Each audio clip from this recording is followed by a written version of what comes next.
Taste the Daily.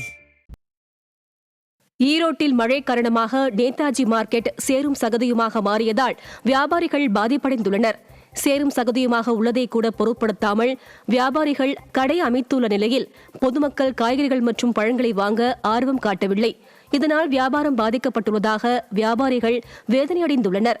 Netaji market பகுதியில் பொதுமக்கள் நடந்து செல்வதற்கு ஏதுவாக விடியா திமுக அரசு கான்கிரீட் பாதை அமைக்காமல் உள்ளதே இதற்கு காரணம் என வியாபாரிகள் குற்றம் சாட்டுகின்றனர். திண்டுக்கல் மாவட்டம் கொடைக்கானல் மலைப்பகுதிகளில் பெய்த மழையால் கடும் குளிர் நிலவியது. கொடைக்கானல் மலைப்பகுதிகளான மூஞ்சிக்கல் பேருந்து நிலையம், ஏரிசாலை உள்ளிட்ட பல்வேறு பகுதிகளில் மழை பெய்தது. இந்த மழையால் கடும் குளிர் நிலவியதால் பொதுமக்களின் இயல்பு வாழ்க்கை பாதிக்கப்பட்டது. தீபாவளி பண்டிகையை முன்னிட்டு திருவண்ணாமலை மாவட்டம் தளவாய்குளம் மாட்டு சந்தையில் 1 கோடி ரூபாய்க்கு மேல் மாடுகள் விற்பனையானது. திருவண்ணாமலை, கள்ளக்குறிச்சி, விழுப்புரம், காஞ்சிபுரம் உள்ளிட்ட மாவட்டங்கள் மற்றும் அண்டை மாநிலங்களில் இருந்து தளவாய்குளம் மாட்டுச் சந்தைக்கு அதிக அளவிலான மாடுகள் விற்பனைக்கு வந்தன. மாடுகள் மட்டுமின்றி ஆடு, கோழி உள்ளிட்ட கால்நடைகளின் வரத்து அதிகமாக இருந்தும் விற்பனை குறைவாக இருந்ததாக வியாபாரிகள் தெரிவித்தனர். தீபாவளி பண்டிகைக்காக துணிமணிகள் மற்றும் பட்டாசுகள் வாங்க மயிலாடுதுறை கடை வீதிகளில் ஏராளமான பொதுமக்கள் குவிந்தனர்.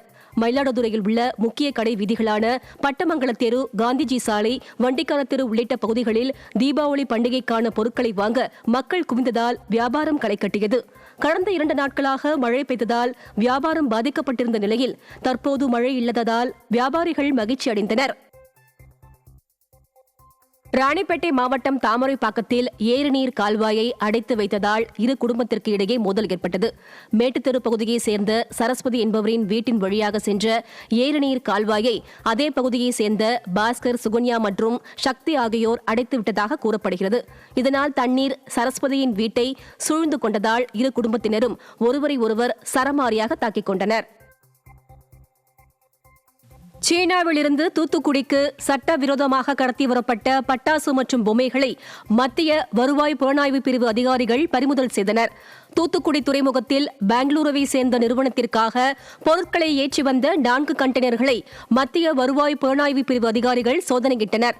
அதில் 5 கோடி ரூபாய் மதிப்புடைய பட்டாசுகள், பொம்மைகள், ஷூக்கள் சட்டவிரோதமாக கடத்தி வரப்பட்டது தெரியவந்ததை அடுத்து மும்பையை சேர்ந்த ஒருவர் உள்ளிட்ட 4 பேரை கைது செய்தனர்.